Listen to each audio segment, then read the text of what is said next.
जी बेटा, नेक्स्ट जो टॉपिक आ रहा है हमारे इस चैप्टर में वो आता है रॉ मटेरियल। देखो, हमने जनरल इंट्रोडक्शन कर लिया।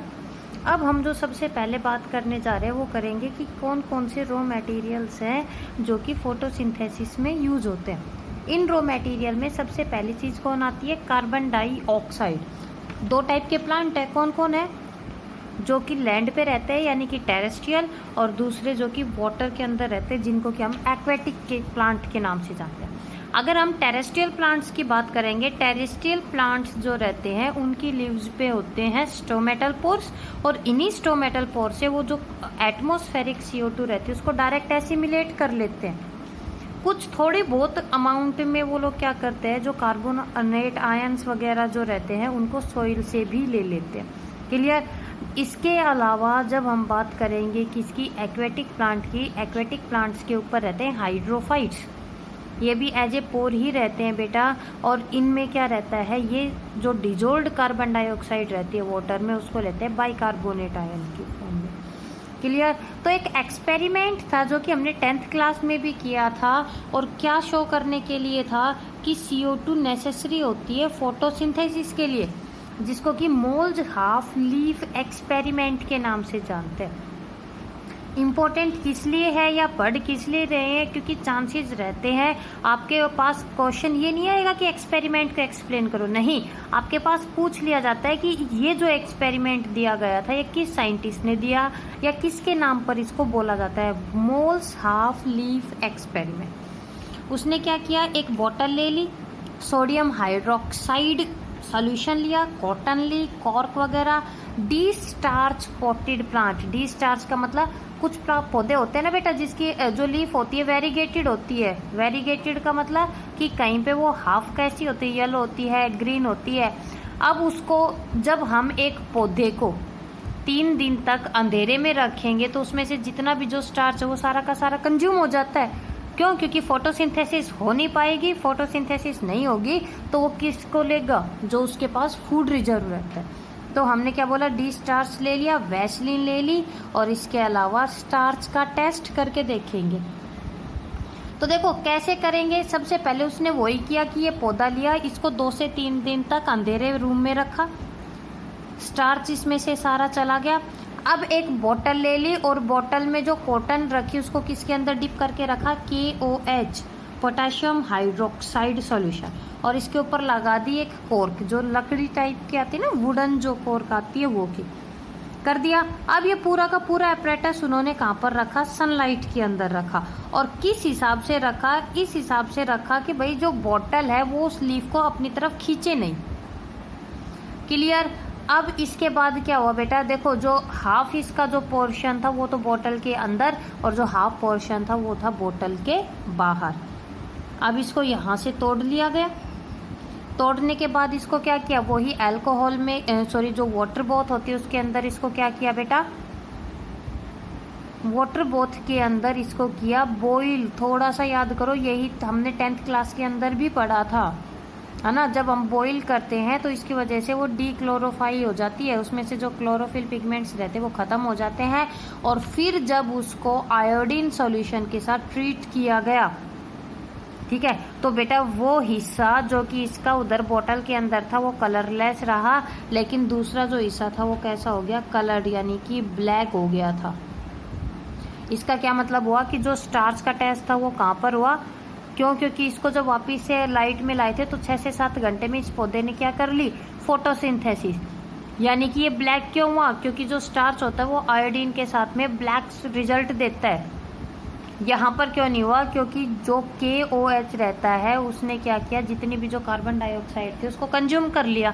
तो इसकी वजह से लीफ का वो वाला हिस्सा जो कि उस बोतल के अंदर था उसमें क्या हुई, फोटोसिंथेसिस हो नहीं पाई, और इसलिए वो कैसा रह गया बेटा, कलरलेस। क्लियर? तो यानी कि जो कार्बन डाइऑक्साइड है वो नेसेसरी होती है फोटोसिंथेसिस में। दूसरी जो रॉ मटेरियल आता है उसमें हम किसकी बात करेंगे, वाटर की।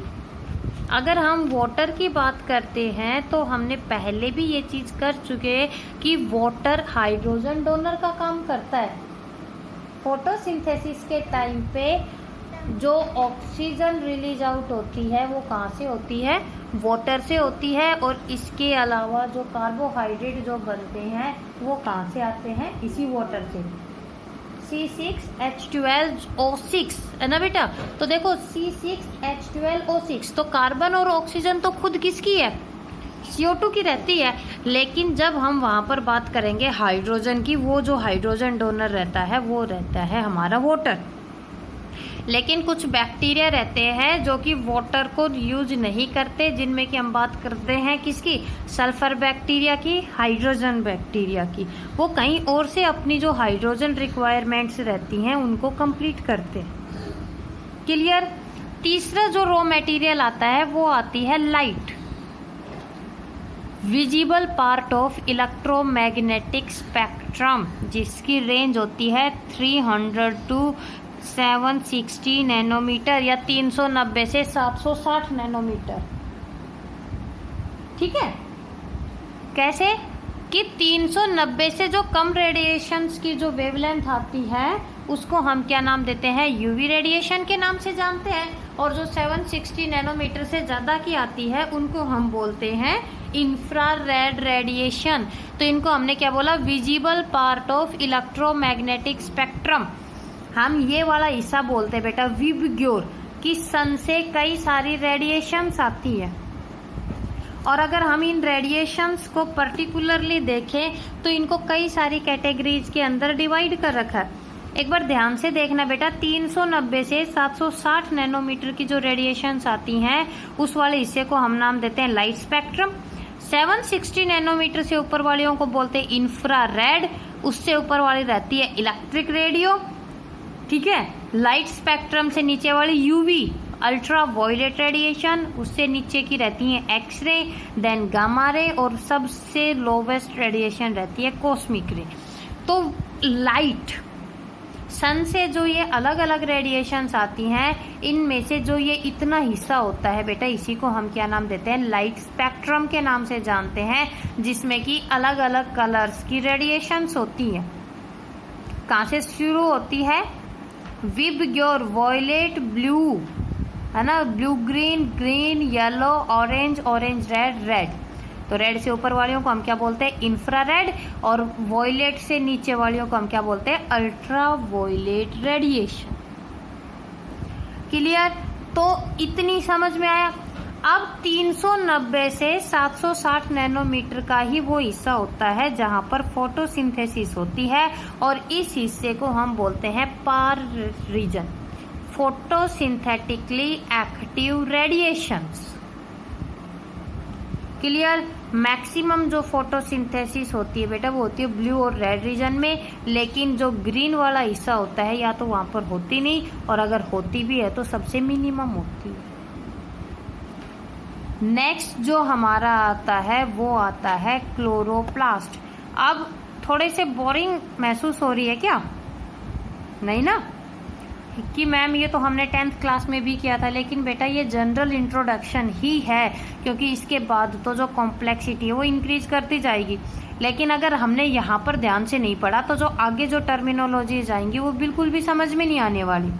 Chloroplast, the site of the photosynthesis, leaf का वो हिस्सा जहाँ पर फोटोसिंथेसिस होती है उनको हम बोलते हैं क्लोरोप्लास्ट। क्लियर। कि जो ये क्लोरोप्लास्ट रहते हैं, लीफ के ऊपर सबसे ऊपर क्या रहती है, क्यूटिकल, देन रहती है एपिडर्मिस, एपिडर्मिस के नीचे रहता है मेसोफिल टिश्यू। अब मेसोफिल टिश्यू कुछ लीव्स में डिवाइड रहता है, किस किस में, स्पंजी और पैलिसेड में, कुछ में नहीं रहता। और इस मेसोफिल टिश्यू के अंदर, इस मेसोफिल सेल्स के अंदर रहते हैं क्लोरोप्लास्ट सेल ऑर्गेनली, जहाँ पर की फोटोसिंथेसिस यानी कि जो प्लांट्स रहते हैं वो अपने फूड की फॉर्मेशन करते हैं। अगर हम इस क्लोरोप्लास्ट की बात करें तो इसका स्ट्रक्चर हमने बिल्कुल डिटेल में किया, किसके अंदर, सेल बायोलॉजी में। याद करो कि इसकी डबल मेम्ब्रेन बाउंड ऑर्गेनली होता है। क्लियर। इसके अलावा हमने पढ़ा कि इसमें क्या रहते हैं बेटा, थाइलेकोइड्स रहते हैं। जो थाइलेकोइड रहते हैं उनकी जो मेम्ब्रेन होती है उनको हम बोलते हैं फ्रीट मेम्ब्रेन। क्या नाम देते हैं बेटा, फ्रीट मेम्ब्रेन्स के नाम से जानते हैं। डीएनए होता है, राइबोसोम्स होते हैं, इसका मैट्रिक्स। तो जो जो थाइलेकोइड इकट्ठे हो जाते हैं उनको हम क्या नाम देते हैं? Grana thylakoid. और जो ये सिंगल सिंगल होते हैं इनको हम नाम देते हैं स्ट्रोमा थाइलेकोइड। काफी सिंपल है। अब चलते हैं थोड़े से कॉम्प्लेक्सिटी की तरफ। इतना तो हमने कंप्लीट कर लिया था सेल बायोलॉजी के अंदर। अब थोड़ा सा और आगे की तरफ चलेंगे। और आगे की तरफ चलने का क्या मतलब है बेटा? कि जब हम इन थाइलेकोइड्स की बात करते हैं, हर स्पीसीज में थाइलेकोइड का जो नंबर रहता है वो क्या करता है बेटा? वेरी करता है। स्पाइनेट पालक के बारे में हम सब जानते हैं, उसमें लगभग 40 से लेके 60 ग्रेना होते हैं। यानी कि उसके जो क्लोरोप्लास्ट होता है उसमें कितने ग्रेना थाइलेकोइड्स रहते हैं? 40 to 60, जिनकी की जो थिकनेस होती है वो क्या होती है बेटा? अलग अलग होती है। अब हम थाइलेकोइड के इंटरनल स्ट्रक्चर, हमें ये तो पता है कि ये क्लोरोप्लास्ट में थाइलेकोइड और थाइलेकोइड के अंदर फूड की फॉर्मेशन होती है। तो इस थाइलेकोइड के इंटरनली अब हम स्ट्रक्चर की बात करने जा रहे हैं। ये वाला डायग्राम दिखाई दे रहा है, हमें थाइलेकोइड इस वे में अपीयर होता है। अगर हमें क्लोरोप्लास्ट को कंप्लीट देखेंगे तो वो हमें इस तरह दिखता है। लेकिन अगर हम देखेंगे ग्रेना थाइलेकोइड्स को, ये देखो बेटा ध्यान से देखना, अगर हम ग्रेना थाइलेकोइड्स को देखेंगे तो वो हमें कुछ इस वे में अपीयर होते हैं। सर्कुलर है, फिर सर्कुलर है, ये घूमने की लग रही है। ये देखो, एक ये कंप्लीट है, फिर इनकम्प्लीट है, एक कंप्लीट। ये देखो जो ये वाली जो है ना, जो ये वाला स्पेस आपको दिखाई दे रहा है, ये देखना ऐसे जा रहा है, फिर ऐसे, यो ऐसे, ऐसे और ऐसे। अब हम इसको करते थोड़ा सा जूम। ये ऐसे थी, फिर एक हिस्सा यो जाके ऐसे, ऐसे और ऐसे। ये है थाइलेकोइड का कंप्लीट। तो देखो जब थाइलेकोइड की बात करते हैं, जब हम एक के ऊपर एक रखेंगे, तो मान लो हमने 10 ईंट एक साथ रख दी। जो बीच वाली 8 ईंट है वो तो प्रेस हो रखी है, लेकिन मान लो ये 9th वाली है और ये 10th वाली, यानी कि सबसे पहली वाली है और ये 10th वाली है। तो 2 ईंट तो ऐसी रहेंगी ना जिनके ऊपर कोई भी चीज नहीं, यानी कि अनप्रेस्ड। अनप्रेस का मतलब किसी चीज को दबा देना। लेकिन जो पहली और जो 10वीं ईंट है बेटा, उसके ऊपर तो कोई भी चीज प्रेस नहीं हो रही ना। सेम केस ये कौन होते हैं? ग्रेना थाइलेकोइड होते हैं, कि जो वो एक दूसरे के ऊपर कोइल होना शुरू होते हैं तो उनमें कैसे ऐसे होते हैं? अनप्रेस्ड भी। और देखो ये 3 है, ठीक है, ये मेरी 3 फिंगर्स है इस वे में। तो मान लो जो ये बीच वाली है ये तो रिप्रेजेंट कर रही है वो 2 से लेके जो 8 ईंट बोली, ये फर्स्ट वाली है और ये 10th वाली। तो जो ये फर्स्ट वाली है इसके ऊपर तो कुछ नहीं है, तो ये वाला हिस्सा कैसे हो गया? अनप्रेस्ड। ये भी, और ये जितने भी हिस्से रह गए वो बीच में एक दूसरे के वो कैसे हो गए? प्रेस होने के लग गए इस तरह। तो यही कैसे किसका स्ट्रक्चर होता है? इन ग्रेना थाइलेकोइड का। क्लियर? अब इन ग्रेना थाइलेकोइड में 4 कॉम्प्लेक्स होते हैं। नाम में भी आपको बहुत अच्छे से दिखाई दे रहे होंगे, ग्रेना थाइलेकोइड। थाइलेकोइड के इंटरनल स्ट्रक्चर को ध्यान से सुनते जाना और डायग्राम देखते जाना। इन थाइलेकोइड में 4 कॉम्प्लेक्स होते हैं। सबसे पहला कॉम्प्लेक्स जिसको कि बोलते हैं फोटोसिस्टम 1।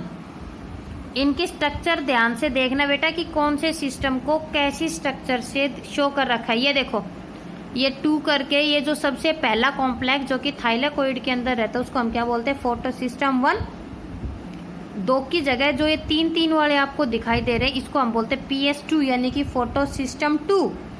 तीसरा कॉम्प्लेक्स रहता है ये वाला, ये हमें इजीली समझ में आ जाए इसलिए इनकी शेप अलग अलग है, साइटोक्रोम B6F कॉम्प्लेक्स।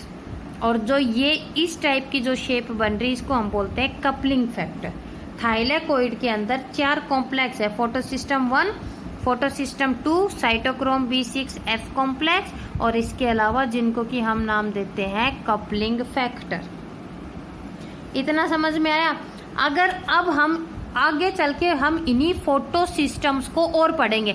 हमने थाइलेकोइड के अंदर पढ़ लिया फोटो सिस्टम, अब इसी फोटो सिस्टम को हम आगे चल के और इसकी डिटेल में जाएंगे कि जो ये फोटो सिस्टम जब हम बात करते हैं, ठीक है, फोटो सिस्टम जो कि इस थाइलेकोइड के अंदर रहते हैं, इसमें आपको मिलेंगे रिएक्शन सेंटर। ध्यान से सुनना नाम, इन फोटो सिस्टम के अंदर हमें क्या मिलेंगे? Reaction centre, antenna pigment molecule. क्या बेटा? एंटीना पिगमेंट मोलिक्यूल और electron transport molecule. Photo system का भी हम इंटरनल स्ट्रक्चर पढ़ेंगे, वहां पर आपको 3 नाम मिलेंगे, reaction centre, antenna pigment molecule और इसके अलावा इलेक्ट्रॉन ट्रांसपोर्ट मोलिक्यूल, जो कि सारी मेम्ब्रेन की प्रोटीन के साथ अटैच हुए रहते हैं। अब अगर हम इन प्रोटीन्स की बात करेंगे, यही कुछ चीज़ें रहती हैं जो कि आगे चल के बहुत सारे जो स्टार्च रहता है या जो कार्बोहाइड्रेट रहता है उसकी फॉर्मेशन में हेल्प करती है। क्लियर बेटा? अब एक चीज़ देखना, फोटो सिस्टम 2 अनअप्रेस्ड रीजन में नहीं है, यानी कि मान लो ये फिंगर्स है, जो ये वाला हिस्सा जहाँ जो प्रेस नहीं हो रहा उनके अंदर नहीं है। फोटो सिस्टम 2 कहाँ पर है? जो हिस्से प्रेस हो रहे हैं, है ना, कि फोटो सिस्टम 2 मोस्टली कहाँ पर है? वो वाले पार्ट थाइलेकोइड के जो कि कैसे हो रखे हैं? प्रेस्ड, अप्रेस्ड रीजन में। लेकिन फोटो सिस्टम 1 देखो अनअप्रेस्ड रीजन के अंदर। बेटा ये बहुत इंपॉर्टेंट चीज़ है कि अनअप्रेस्ड क्या होता है, अप्रेस्ड क्या होता है, या कौन सी जगह क्या पर है। तो फोटो सिस्टम जो 2 है वो कहाँ पर रहता है? प्रेस्ड रीजन में। और जो फोटो सिस्टम 1 है वो मोस्टली, सारा का सारा नहीं, मोस्टली आपको मिलेगा नॉन अप्रेस्ड पार्ट में। इसके अलावा स्ट्रोमा थाइलेकोइड के अंदर भी ये वाली जो मेम्ब्रेन्स आपको दिखाई दे रही है, ये है स्ट्रोमा थाइलेकोइड की। इतनी चीज़ें समझ में आई। इसके अलावा हमने यहाँ पर क्या पढ़ लिया कि जो अनअप्रेस्ड रीजन है वहाँ पर आपको और भी फैक्टर्स देखने को मिलते हैं। जो ये कपलिंग फैक्टर है, ये कपलिंग फैक्टर सेम उसके जैसा है, हमने किसके अंदर पढ़ा था? माइटोकॉन्ड्रिया में F0 F1 कॉम्प्लेक्स पढ़े थे। जो वहाँ पर F0 F1 कॉम्प्लेक्स थे, यहाँ क्लोरोप्लास्ट में उनके ही सिमिलर जो स्ट्रक्चर्स रहते हैं, they are known as the coupling factor. क्या नाम देते हैं बेटा हम इनको? कपलिंग फैक्टर के नाम से जानते हैं। That help in photophosphorylation. ATP की जब फॉर्मेशन होती है उस प्रोसेस को बोलते हैं फोटोफॉस्फोराइलेशन। साइटोक्रोम B6F कॉम्प्लेक्स, इनको किसी से कोई लेना देना नहीं, ये अनप्रेस्ड रीजन में भी और प्रेस्ड रीजन में भी इक्वली डिस्ट्रीब्यूट हुए रहते हैं। क्लियर? चलो अब हम नेक्स्ट बात करेंगे, नेक्स्ट वीडियो में कंटिन्यू रखेंगे हमारे फोटोसिंथेटिक पिगमेंट कि हमने क्लोरोप्लास्ट के स्ट्रक्चर तो कर लिया था, लेकिन यहाँ फोटोसिंथेसिस में हमने किया थाइलेकोइड का स्ट्रक्चर। अब हम जो नेक्स्ट बात करेंगे वो करेंगे फोटोसिंथेटिक पिगमेंट्स की।